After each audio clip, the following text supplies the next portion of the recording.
आज मैं फिर आपके सामने एक नई वीडियो के साथ आया हूँ। आज मैं आपको ब्रेन स्ट्रोक यानी कि ब्रेन अटैक के बारे में बताऊँगा।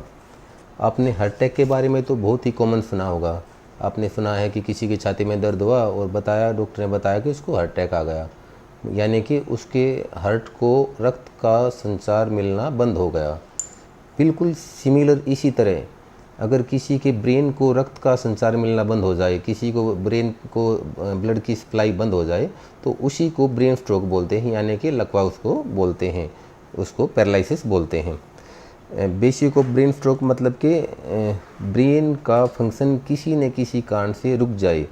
रुकने का मेन कारण क्या होगा? ब्रेन को अगर ब्लड सप्लाई नहीं मिलेगी तो उसको ब्रेन की सप्लाई, ब्रेन का फंक्शन बंद हो जाएगा और वो पैरालिसिस या लकवे के अंदर कन्वर्ट हो जाएगा।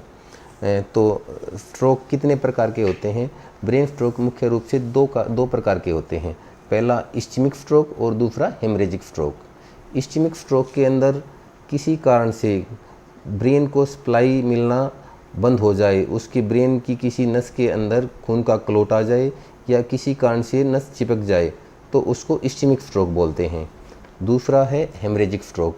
हेमरेजिक स्ट्रोक इसके विपरीत होता है, जिसके अंदर ब्लड प्रेशर बढ़ने के कारण, खून का संचार बढ़ने के कारण, रक्तचाप बढ़ने के कारण रक्तवाहिका कहीं न कहीं से फट जाएगी और ब्रेन के अंदर हेमरेज हो जाएगी, ब्रेन के अंदर रक्त इकट्ठा हो जाएगा, जिसको हेमरेजिक स्ट्रोक बोलते हैं। हमें इन दोनों को ट्रीटमेंट से पहले डायग्नोज करना बहुत ज़रूरी है कि ये इस्चेमिक स्ट्रोक है या ये हेमरेजिक स्ट्रोक है, क्योंकि दोनों ही तरह के स्ट्रोक के अंदर ट्रीटमेंट बिल्कुल डिफरेंट होता है। हेमरेजिक स्ट्रोक के अंदर हमारा मुख्य उद्देश्य रहता है ब्रेन के अंदर जमा हुए रक्त को बंद करना, और वो रक्त ब्लड प्रेशर की दवाइयों से या फिर किसी न किसी अन्य कारण से ब्रेन की सोजन उतार के उनको ट्रीटमेंट दिया जाता है। दूसरा है इस्चेमिक स्ट्रोक। इस्चेमिक स्ट्रोक में हमें इसके विपरीत खून को पतला करने वाली दवाइयाँ लंबे समय तक खिलानी पड़ती हैं, जिससे कि जो जमा हुआ खून है वो पिघल जाए और ब्रेन को ब्लड सप्लाई मिलनी शुरू हो जाए। तो ये होते हैं इसके टाइप्स। और टाइप्स को कैसे हम डायग्नोज करेंगे कि कौन से टाइप का है, तो ये हम सीटी स्कैन या एमआरआई के ज़रिए इनको पता कर सकते हैं। आगे है इसके लक्षण। हमें घर में बैठे हैं तो हार्ट अटैक का तो हमें पता लग गया कि किसी ने बताया मेरी छाती में दर्द हुआ, तो पसीना आया, तो हम उसको तुरंत डॉक्टर की तरफ लेके भागते हैं कि इसको हार्ट अटैक आया है।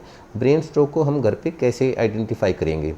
तो इसको आइडेंटिफाई करने का एक बहुत ही साधारण तरीका है बी फास्ट।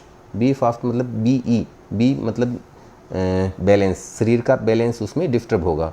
शरीर का जो चलेंगे तो शरीर का बैलेंस बनने में उसको समस्या आएगी, पैर इधर उधर रखेंगे।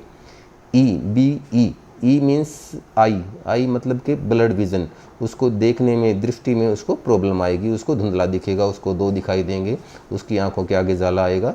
तो ये है ई मीन्स आई। फास्ट का एफ से है हमारा फेस ड्रॉप। फेस ड्रॉप मतलब कि हमारा जो चेहरा है वो एक तरफ ड्रॉप कर जाएगा, चेहरा एक तरफ खिंच जाएगा चेहरे का, जिसको लकवा बोलते हैं। उसके आगे है फास्ट ए मीन्स आर्म वीकनेस, हमारे भुजाओं की कमजोरी, हमारे हाथ पैर कमज़ोर महसूस करेंगे, कमजोरी महसूस करेंगे, किसी चीज़ को उठाने में, पकड़ने में, चलने में उसको परेशानी आएगी। एस मीन्स स्लर्ड स्पीच मतलब कि हम बोलेंगे तो जिभ तुतलाएगी। ये है बी फास्ट। एक बड़ा साधारण सा है। अगर हम घर में किसी को इस तरह के कॉमन सिम्टम्स देखते हैं तो बिना देरी किए, बी फास्ट का लास्ट अल्फ़ाबेट है टी मीन्स टाइम, तो हमें बिना टाइम गवाए, बिना समय को ख़राब किए तुरंत उस टाइम के ऊपर डॉक्टर को अप्रोच करना चाहिए, ताकि हमें बहुत जल्दी इसका ट्रीटमेंट मिले और पेशेंट को लंबे समय तक बिस्तर में, चारपाई में रहने से बचाया जा सके।